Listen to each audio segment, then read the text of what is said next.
So good afternoon, welcome, and thank you all for joining us today. We are excited to have you here for today's first event in our new dialogue series on human rights and humanitarian action. We will be hosting a series of events throughout the academic year on this topic, and so I encourage you to sign up for the Center for Human Rights and Humanitarian Studies newsletter. This will help you stay up to date on all of our speaker events and also our other research initiatives. A few housekeeping rules before we get started. We have 20 minutes reserved at the end of the hour today for Q&A.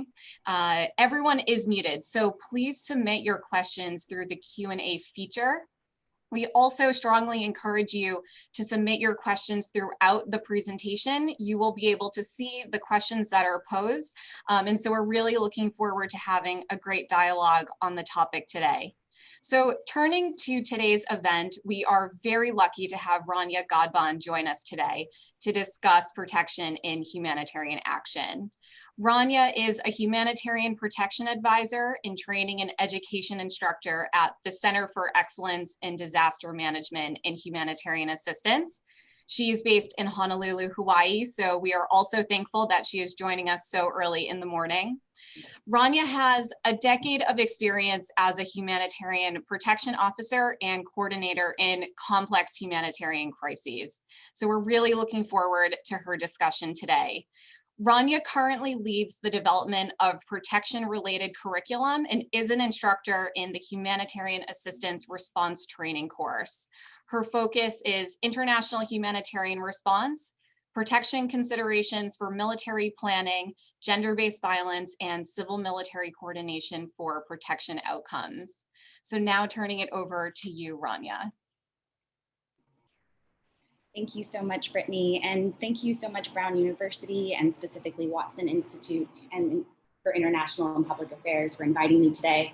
I am so honored to be kicking off this series and so excited to be speaking with everyone today.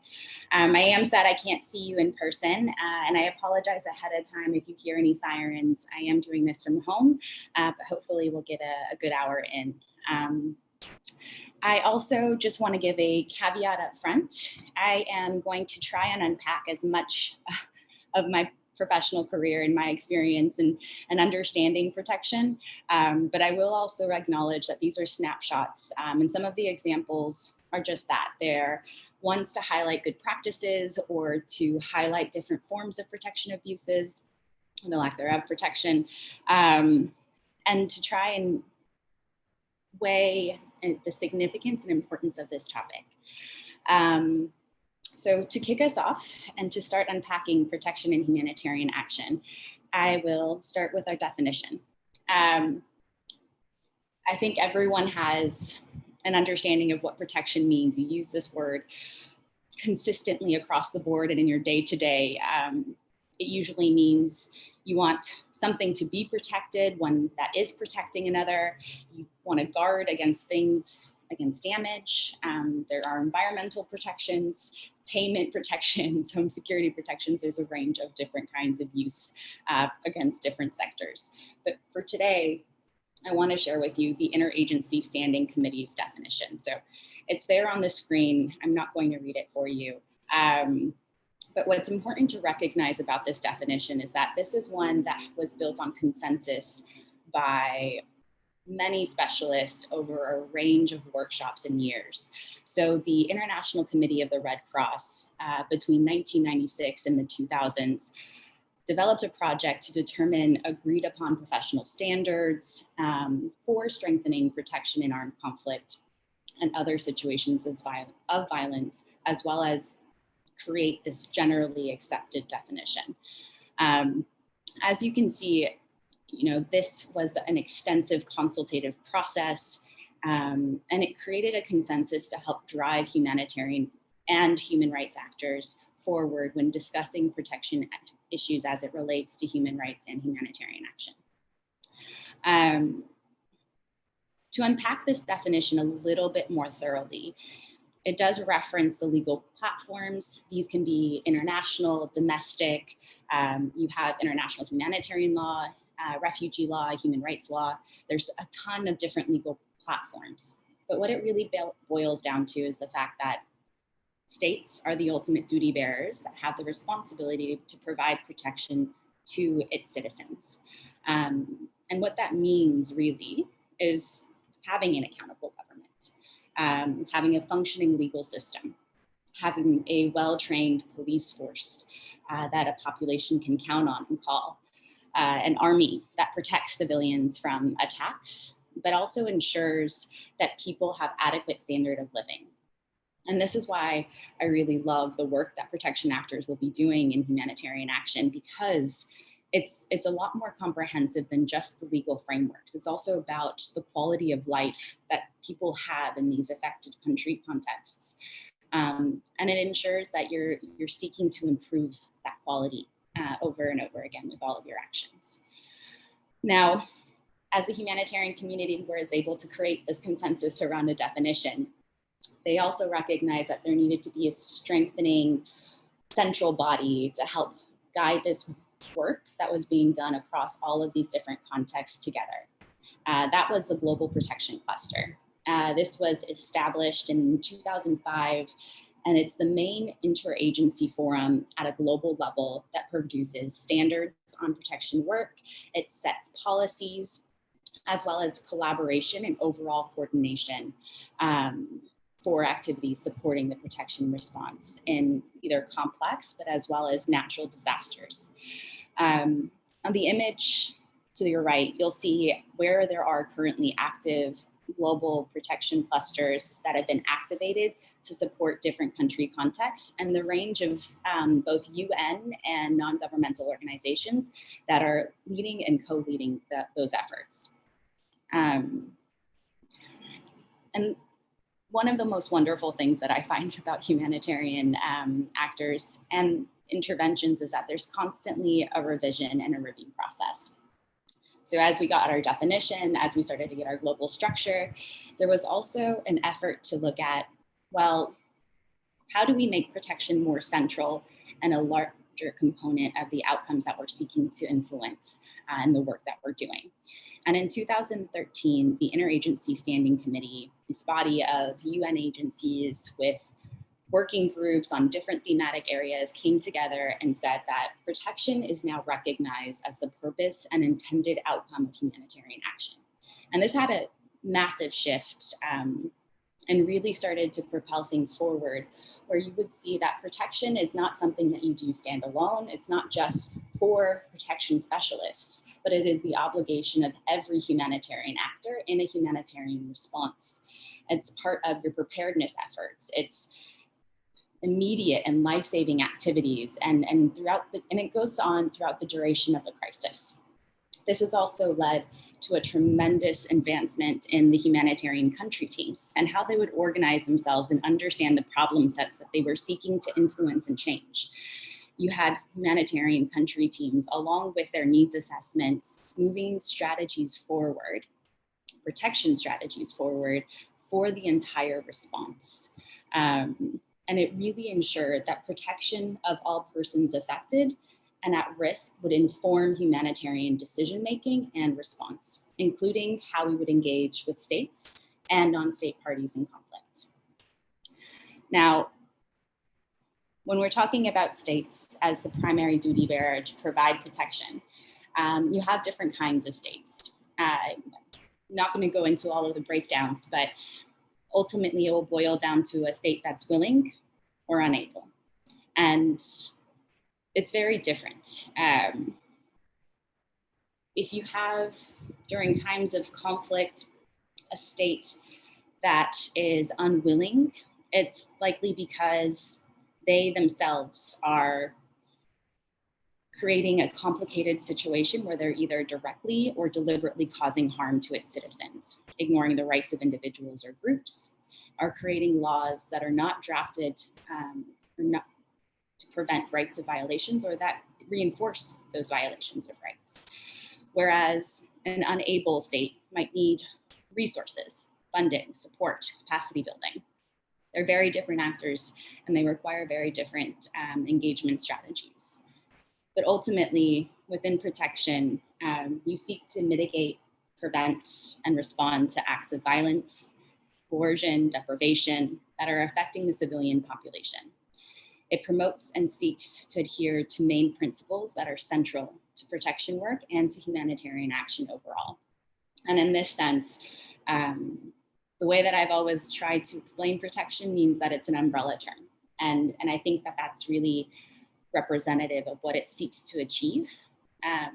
They are complicated subsectors with thematic technical specializations. You have specialists in gender-based violence, child protection, and mine action, and housing, land, and property. They all require a niche expertise. But then it also encompasses other sectors and how they can also program towards protective outcomes for the affected population. Now, my favorite part, and I think what is the most significant and important thing a protection actor or humanitarian actor really could do is recognize that protection can be about safety, respect, and dignity for the affected population. And in demonstrating dignity is how you it's how you're conducting your activities and programs and strategies towards an affected population. It's one way in which you ensure that the affected population, those individuals, those families, those friends, those communities, they're really sustaining being at the center of your response. Now, you talk about these legal platforms, you recognize there's a quality and standard of life, and there is also a principle of respect. And I think when you're showing respect, this signifies a recognition of a shared humanity that you, as a humanitarian actor, will have when interacting with an affected population. It requires time, which in a crisis situation, you feel like you never have any time. People are moving, lines are being generated for registration, for distributions, for questions, and really taking that time to stop, to listen, to provide empathy when listening and interacting with an individual in those communities is really one way in which humanitarian actors can really operationalize respect in their interactions. And this really often boils down to how you provide information, how you create access to accurate and reliable information in particular, and ensuring that the inclusion and meaningful participation of that affected population is being incorporated into your decision-making and supporting their independent capabilities. So yes, there are communities that have been affected. Yes, they're going to need support. They are not necessarily in need of help or saving, that they are recognized as a population and individuals that have agency, and especially when it comes to making those free and informed decisions. They can always be situations where decisions are not the ones that you yourself would make. So even going in, recognizing your own biases, it can be tremendously valuable in how you operationalize respect and restoring dignity when interacting with an affected population. Because if you start to influence their decision-making, you're ultimately taking responsibility for those decisions.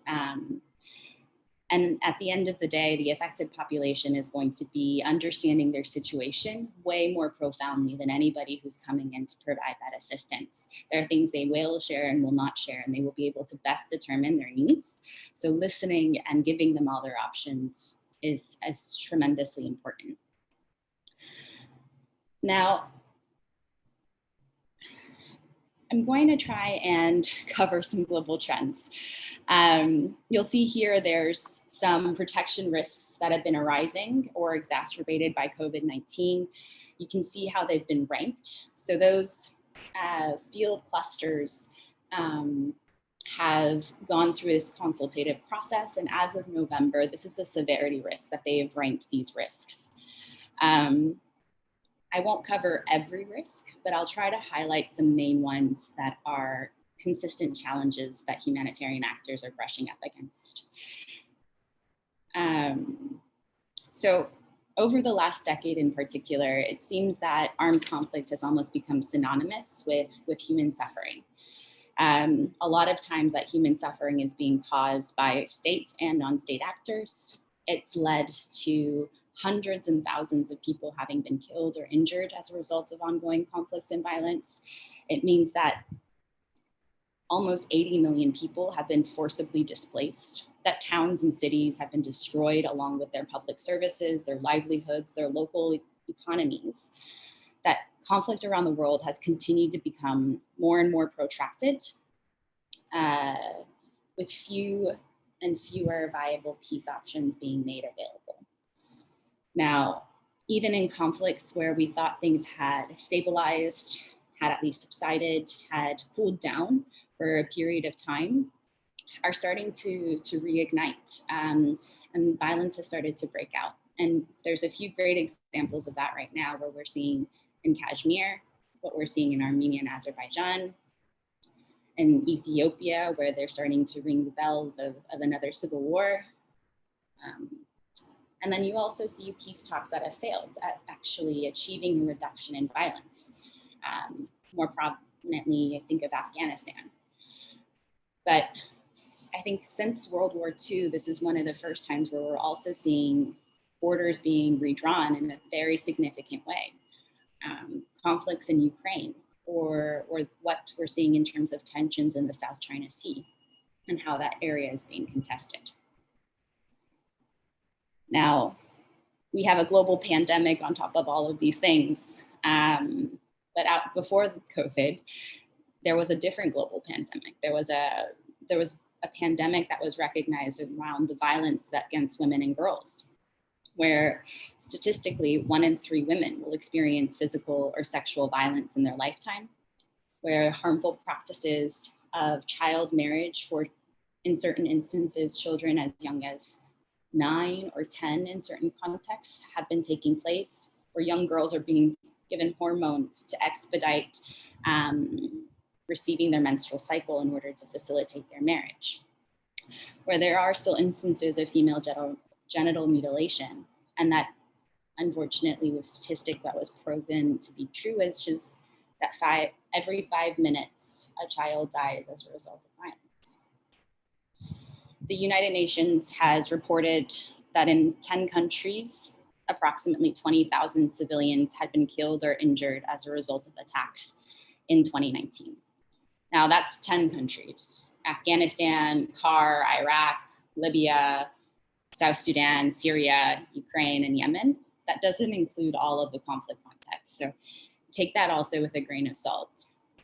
But 20,000 civilians that have been killed and injured is significant.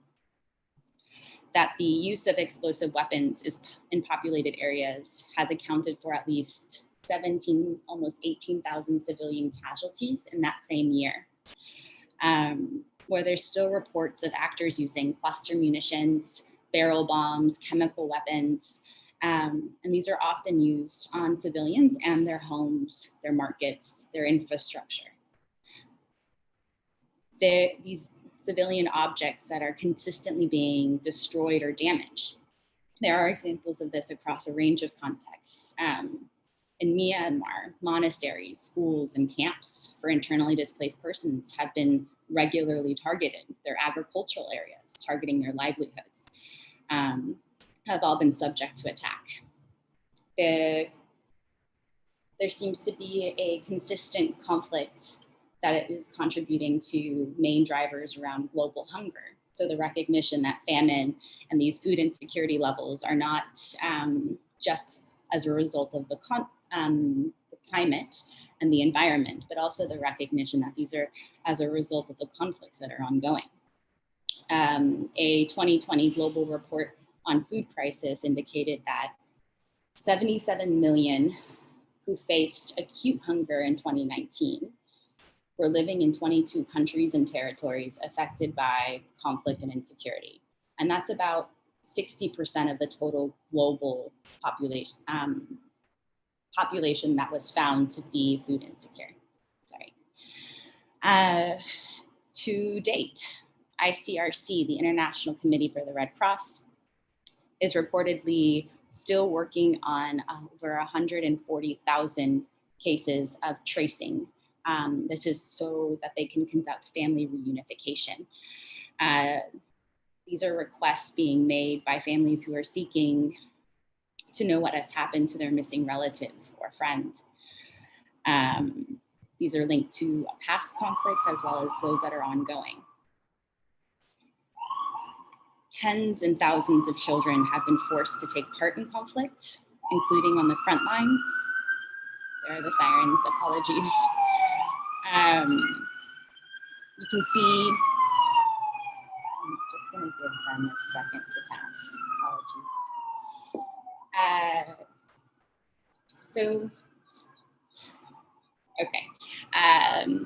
So schools and education facilities that have been damaged and affected by clashes. You see desolate farmhouses being abandoned, fields left barren, the disruption of water catchment and storage, broken irrigation, fields being contaminated, their destruction being widespread, destroying resources that a lot of people will depend on for crops and livestock and livelihoods, making questions around returning to that area, the economies in those areas, highly, highly contentious. And ultimately, there still seems to be a significant amount of fighting taking place in urban areas. These are hubs for social, cultural, political power and of communities. And it ends up leaving a trail of environmental destruction that creates challenges for civilians upon returning home for decades. And this continues to be a crucial component when it comes to humanitarian response and post-conflict reconstruction work. These are all a lot of protection risks and challenges. They're complicated. And in order to really look at each one individually, they would require a significant time investment. And it really ensures that if you want to engage in protection in humanitarian action, if you want to start seeking how to change some of these statistics and these trends, you have to really invest in knowing what your strategy is. So to do protection well, a strategy needs to be developed. That needs to build off of a conflict analysis to understand the different protection needs of an affected population. Protection actors need to ensure that they have that protection analysis on those risks, trends, and challenges affecting the population. It needs to be accurate. You want to avoid distorting or misrepresenting protection issues. This will misinform the response and others about priorities and what to do. That those that are at risk are incorporated into having a voice in that strategy and informing it. They have the clearest understanding of the nature of risks they face, the types of threats, the potential perpetrators, the times in which those risks are higher. So that means they often know that's some of the most effective means of mitigating them are. And so those are strategies that we need to be attuned to and incorporating into the work that protection actors are doing. Now, protection covers a range of activities, and the international community has sought to break it down into three main buckets. You have your responsive actions, so activities that will take place in the short term. These are activities and actions aimed at stopping an immediate rights violation, ideally from happening, but if it's already happened, it also can include documenting it, creating advocacy around it. It can also include providing medical services to survivors of sexual violence, setting up protection case management services for an affected population so that they can receive additional psychosocial supports and services and start to recover from the trauma and experiences they may have had. There's the second level, or the medium term, so restorative actions. These are actions that seek to restore an individual's dignity and install adequate living conditions after rights violations have taken place. This usually is linked to a significant amount of advocacy to influence government policies. There was some really great success in Bangladesh where they were able to agree with the government on a standard curriculum. Now will get children into schools in the short term, It'll create a routine, but in the long term, it also has some environmental building implications. And that would be the third bucket. So the long-term change and actions. These changes are political, social, cultural, economic, and legal environment to improve and respect the rights. These are more structural and systemic and could include meaning trainings for security forces and people's rights. Now, you don't have to pick an activity from one bucket or the other. Usually you want to program across the range and the spectrum of activities. And more, it's not just about the activities and the strategies, but ensuring that when you are implementing these protection activities, that you're also seeking to ensure protection outcomes. There's been significant investment by the ICRC and Interaction and other humanitarians to really think about how you do protection work and the results that you get when implementing those activities. So it's all fine and well to have a great idea, to try and do all of the work to talk to a population, but really you got to scale it back and make sure that what the intended outcomes that you sought are actually being achieved. Now, when I say protection outcomes, this is defined as a reduction of the risk, including through improved fulfillments of rights and restitutions for victims. It includes reducing the threats people are facing, reducing people's vulnerabilities of these threats, and enhancing their capabilities. So a really full spectrum. All right.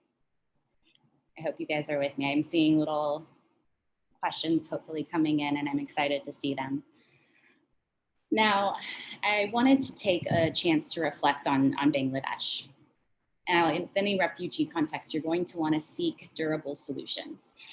Ultimately, durable solutions, there are three. So they can either integrate into the host country, they could be repatriated to a third country, or they could potentially return to their country of origin. And these are the types of durable solutions that we're consistently advocating for. They should be done voluntarily. They should be safe and dignified. Now, I'm hopeful that many of you have already been familiar with the Rohingya response and the crisis that's taking place there. But just a quick summary.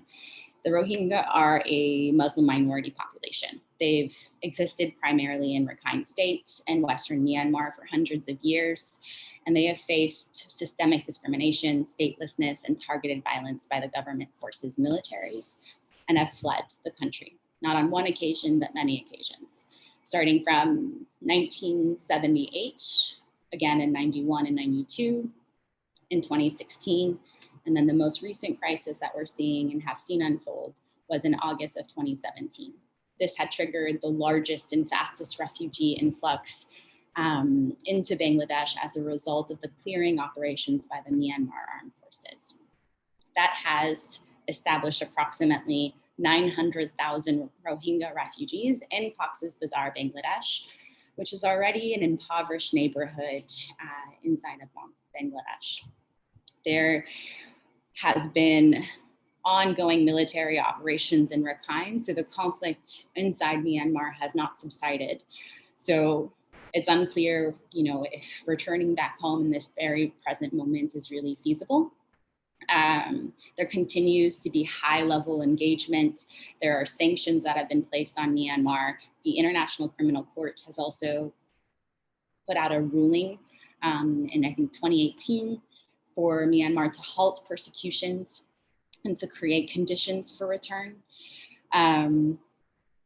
But still, in the early years of this context where we've seen the displacement of the most recent wave for the last 3 years, there's already been several instances in when the government of Bangladesh and the government of Myanmar have been trying to organize returns. Now, these have been fairly problematic and honestly very traumatic for the population themselves. They have oftentimes created situations where community members are assaulting other community members within the Rohingya refugee response to collect these lists of people who have voluntarily decided to return. Now, nobody has been forcibly returned. There's been attempts to create incentive packages to return, But ultimately, I think as a result of the successful interventions by UNHCR and the humanitarian community, the majority of those forced returns have actually managed to be thwarted in one way or another. But it doesn't mean that those attempts where they will bring buses to the camp to load up the refugees and to send them on their way have not created tremendous amount of harm. There are extensive protection just by the presence of the humanitarian community that hasn't allowed that to continue to go forward. There are extensive documentation through protection monitoring that has taken place where we can see that even the effects or the threats of potential return has triggered even for some suicide or thoughts of suicide. And so these are things that shouldn't be taken lightly. And it goes back to those principles of, wanting to have a voluntary, safe, and dignified return. And so consistently advocating in that fashion has actually managed to keep the Rohingya refugee population safe in Bangladesh. There are other protection issues. I'm not going to get too much into those, but this is just one example in one context where protection actors and the humanitarian team have been fairly successful thus far. Now, there are also peacekeeping operations. The UN has set up peacekeepers across a range of different country contexts. There are different states that have contributed troops. The conflict in South Sudan has been very, very long, and it depends on who you talk to when the start date really happened. Was it before when they were still unified under the state of Sudan, or later on? But what we do know now is that there's still major flooding. There's intercommunal clashes, food insecurity, consistent displacement that is still taking place and affecting the resiliency and coping mechanisms of families and individuals. There's a lack of basic healthcare services. There are high prevalence of malnutrition, inadequate water and sanitation, communicable diseases, on top of an already ongoing complicated conflict. Now, humanitarian actors are also facing their own set of challenges. The terrain is extremely, extremely complicated, and it creates logistical barriers to how you provide assistance. And because of the degree of insecurity, South Sudan and the UN peacekeeping mission for South Sudan has created almost a unique situation. Well, it is a unique situation. It's the only context where you see that internally displaced persons fleeing conflict have actually entered into the peacekeeping base and now have created these protection of civilian sites. This is one of them in Malakal. Now, I was in Malakal in 2015 and 2016. What had taken place there was a challenge that continues to be raised across a lot of contexts. If you're talking about how do we determine a civilian character of a camp, and how do we seek accountability after attacks? Now, violence had erupted between those that were internally displaced inside of the POC site. This was home to 3 different ethnic groups. And so oftentimes you would see the events of the country, and the politics and the insecurity playing out regularly and fueling clashes amongst the community. On February 17th in 2016, there were extensive ethnic fighting that was starting to take place. There was strong indications that external military forces were also starting to get involved in that fighting. By the next day, the violence and ensuing fire had actually caused significant amount of destruction, and to the degree in which 35% of the shelters had been destroyed. It had left, there's not great figures on this, but 25 to 65 people dead, including 2 Doctors Without Borders staff members, and it had injured 108 internally displaced persons. It had also triggered what was a population of approximately 50,000 people who were internally displaced within this POC site. It triggered another 30,000 of them to displace again in attempts to flee the violence in the space that they were supposed to be protected and safe. It raised entire questions around the mandate of the peacekeeping mission, which has a protection of civilians mandate. It also triggered, due to significant pressures put on the UN peacekeeping mission, a board of inquiry. There was significant information that the tensions around this POC site had led up to the incident. The mission at that time was found to have failed to listen to a lot of the humanitarian actors, including protection cluster that was active in that area. And this failure to listen, to manage the crisis in particular, manifested in a lack of urgency to enhance the security around the POC site. There had been instances where you saw guns coming in, being confiscated. There were regular sweeps at the camp to collect weapons. And so it was a very challenging operating environment to begin with. But then on top of it, when tensions and conflicts started to arise inside their own parameter, there was very, very little that was done. They could have operationalized their rules of engagement. They could have monitored and patrolled the parameter. But ultimately what we saw was people that actually left and abandoned their posts while the armed conflict was ongoing.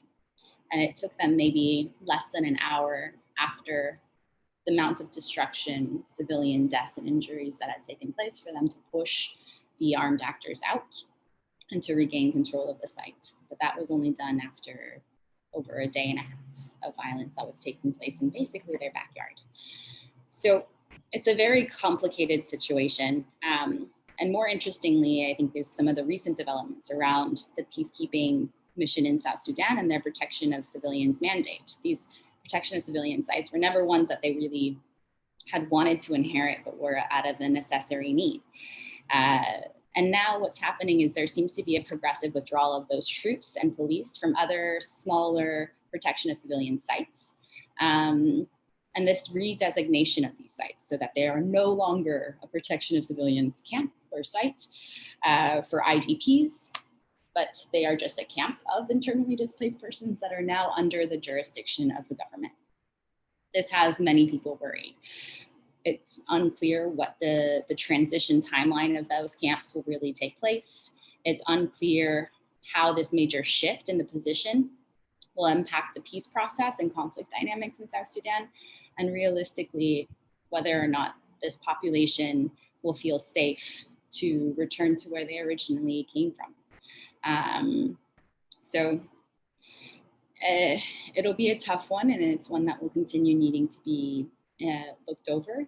But I think what was helpful in this one is that there was a recognition that even after this conflict and that violence that had occurred in February of 2016 had taken place, that they also came out with 18 recommendations on how to improve their mission. They had reinforced the border security in the perimeter. There was strengthened synchronization and civil coordination between the humanitarian actors. And there was an effort to take a proactive presence in trying to mitigate risks that were coming to the population before they accumulated to this large conflict that had broken out, and this scene of violence that had broken out. Now, moving to Afghanistan. A lot of these crises, I think actually every one of these crises, by the way, it's known as a protection crisis from its heart. So really reinforcing that concept of centrality of protection. Afghanistan is no different. And what this means practically is that civilians are being affected by that armed conflict and they require protection. How did you provide that protection when conflict is ongoing?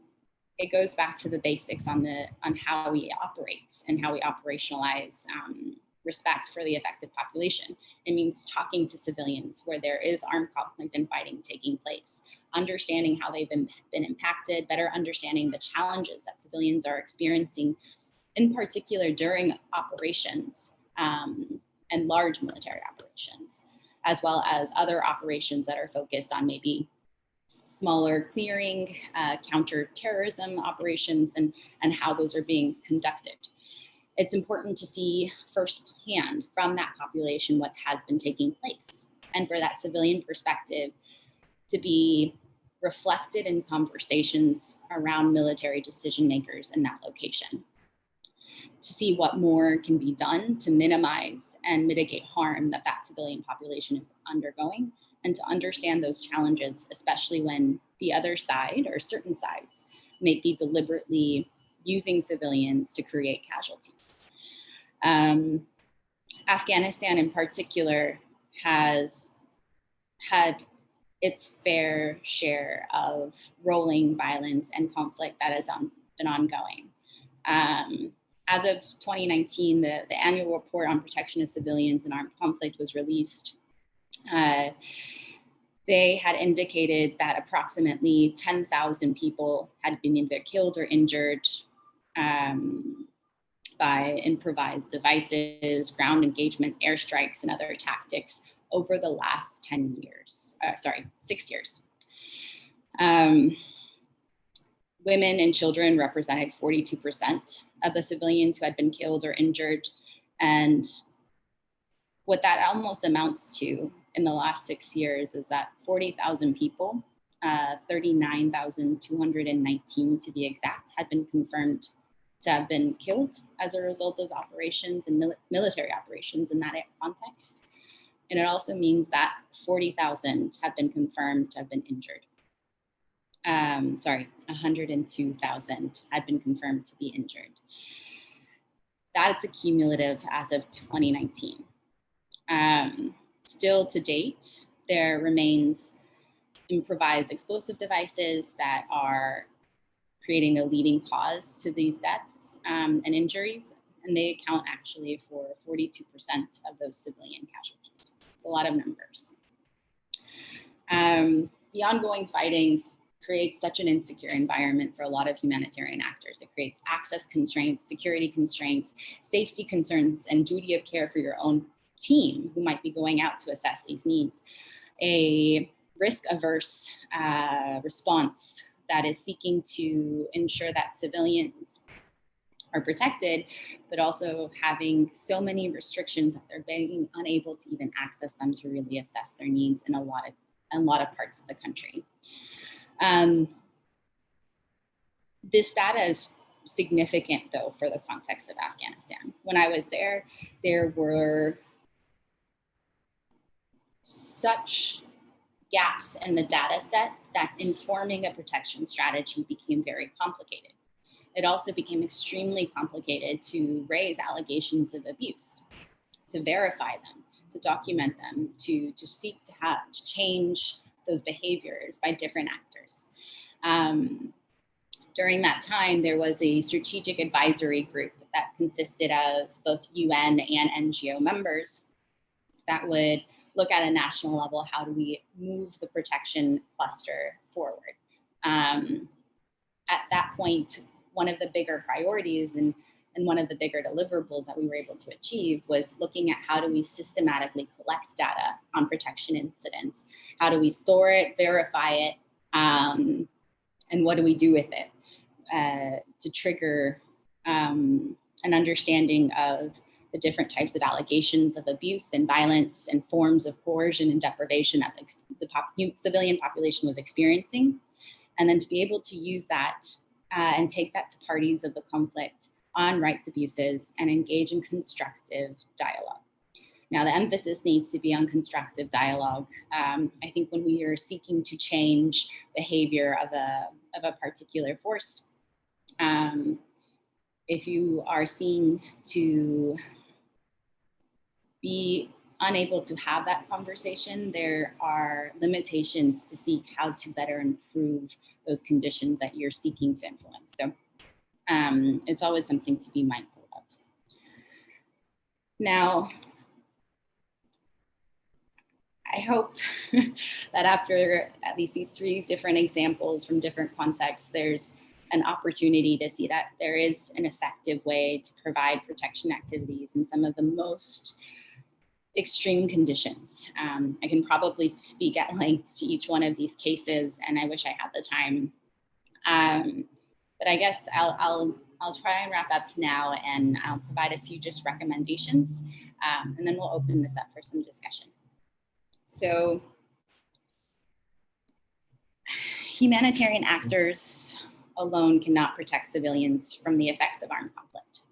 It requires state and armed actors that need to be engaged in order to fulfill their duties in protecting.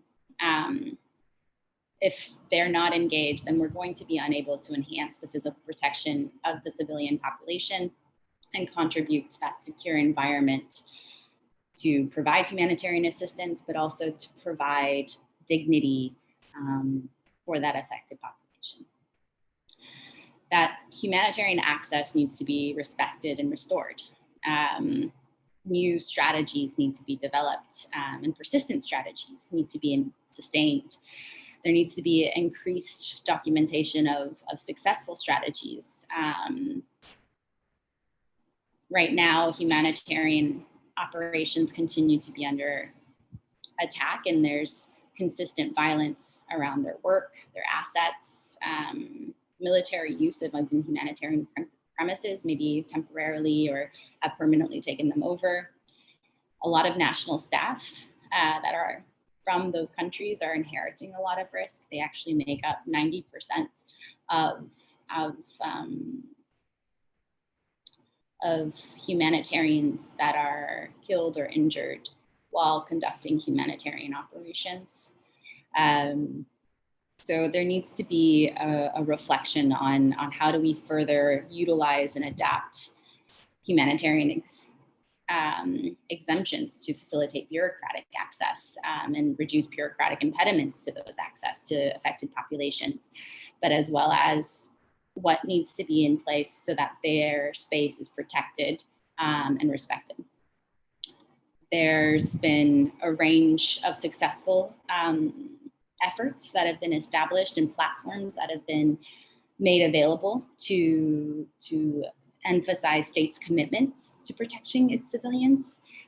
One example is the government of Afghanistan themselves have adopted a national policy in the prevention and mitigation of civilian casualties. This was something that was done in combination with the United Nations as well as the Center for the Civilians in Conflict. The government's commitment to the mitigation of civilian harm is reported to have led to fewer civilian deaths and injuries from national military and police operations. So, and even in a context where things seem so bleak, there's now a platform and a mechanism to continue to better the situation for civilians.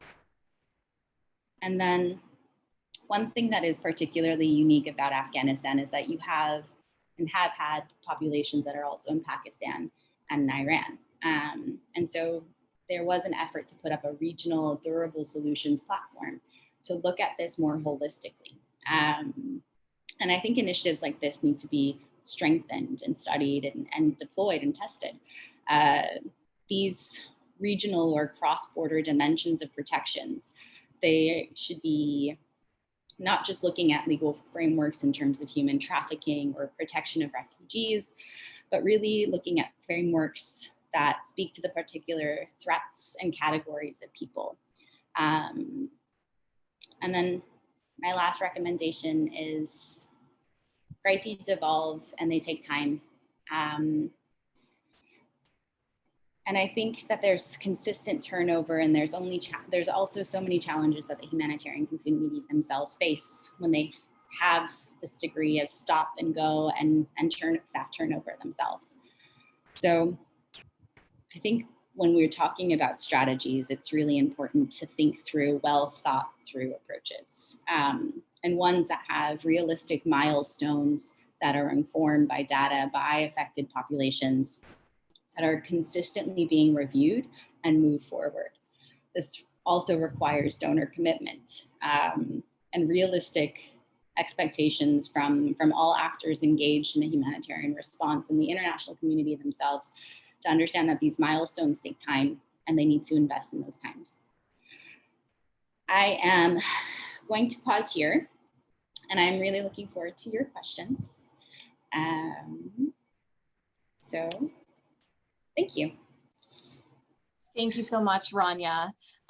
So I will let you take a breath before we get at our excellent questions. And we actually had an inquiry into the definition of protection that you provided at the beginning. And so I just wanted to re-offer that for the group because I think it's a great starting point for our first question. And that definition that you offered: all activities aimed at obtaining full respect for the rights of individuals in accordance with the letter and the spirit of the relevant bodies of law. So the Interagency Standing Committee provided this definition, and our first question really gets at this collective responsibility for protection activities. So Rob Grace would like to know, can you talk more about the challenges of coordinating across organizations in order to maximize the impact and the potential of this collective responsibility, while at the same time ensuring that those advocating for protection have the necessary knowledge and expertise to do it in an informed and effective way? Great. That is a fantastic question. Thank you so much for that. So in terms of ensuring that protection actors are adhering to a collective response, it means having also a significant understanding of what those trends and risks are that you're seeking to change. And oftentimes that's done by joint needs assessments, by protection actors, by other sectors, and it will provide that overview of what needs to be prioritized in terms of interventions. These are not just documents that we keep internally between agencies, but they're ones that are also shared to donors about priorities. And in that sense, there is a bit of an accountability to saying, like, this is what has been identified. These are the influences that we would like to be changing. And there's also, on top of, your protection strategy or your organization-specific strategy, there is a humanitarian needs response overview. And that there's an action plan and a commitment that's providing that reflection of the humanitarian needs and priorities each year. And so in that sense, there's a level of consensus that is made amongst the humanitarian community, as well as the state that is invested in these strategies to move in a unified manner to some degree. Now, these forums are not obligatory, they're consensus driven. But ultimately, this is why it goes back to those concepts on respect and dignity, and really making sure that the population's at the center of your effective of your response. Because if you're listening to them, and all of us are listening to them, then we really should be working in a unified way to affect the change that we're all trying to play our small parts in. I hope I answered, but please feel free to follow on later. No, that's great. And I think our next question is a good follow-on, and it's, what do you think are the practical shortcomings of protection response in conflict situations today? And what changes in practice would have the most significant impact based on the landscape that you presented for us today?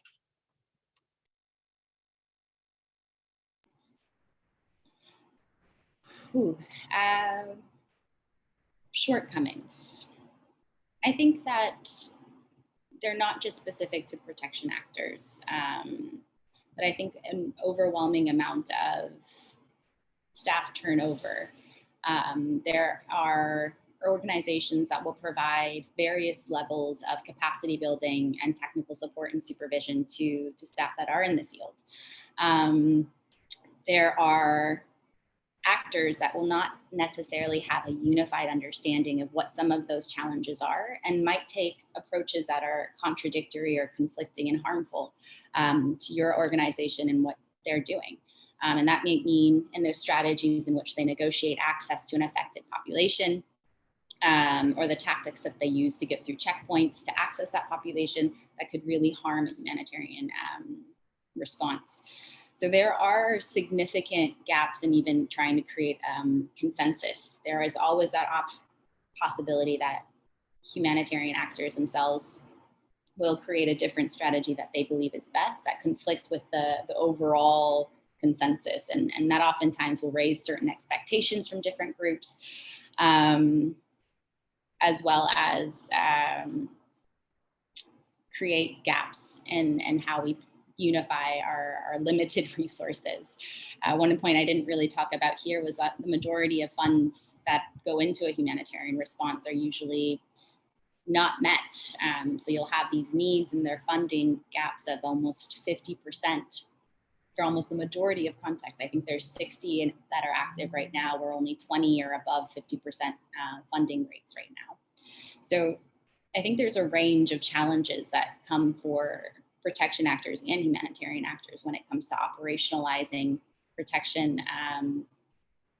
Some of these are donor specific. They are funding mechanisms that are limited to short time constraints. On the onset of an emergency, you're usually only getting funds for 3, maybe 6 months, where I don't understand why we haven't recognized that we need to actually funding streams on the onset of an emergency for a longer period of time. There's not been a crisis where we've seen anybody return in 3 to 6 months yet. So I think there's a range of things that need to be done. And I do think there needs to be a consistent investment in capacity building of protection actors themselves. Their interventions are extremely sensitive, and in certain instances, if not done properly, could actually result in harm to the population. So being mindful of how we manage data, having really extensive conversations on how our interventions could harm intentionally or unintentionally a population, and being honest about the limitations of what we can do, and starting to engage other actors who might be more in a better position to achieve in the change that we're seeking. Sometimes I think protection actors are really good at trying to take it on all themselves, and that's probably not going to yield constructive results that we need. Perfect. So we have time for one more question, and I would like to turn more to your current work in civil military coordination. So next month, you'll be traveling to Japan working with the 3rd Marine Division. What 2 or 3 highlights from that work that you have planned there do you think are applicable to our conversation today? That's a great question. So I think all of it's applicable. A lot of the work that we're focusing on is trying to highlight a lot of the humanitarian challenges in an ongoing conflict environment, and try and better prepare our militaries to be more aware of these complex problem sets and their contributing role to either mitigating the effects that are being created by an armed conflict.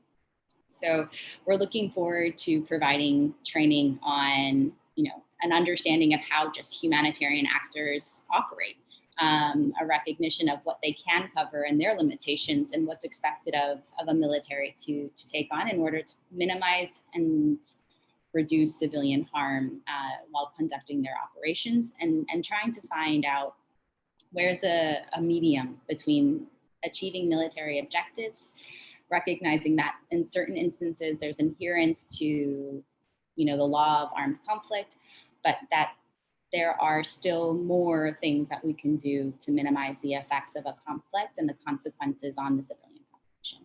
So hopefully they will stay tuned. That's a new training that the center is putting out. And we hope that during that pilot, we'll be getting some good feedback on how to better serve our forces and better being able to provide civil military coordination, participated in it, as well as protect civilians themselves.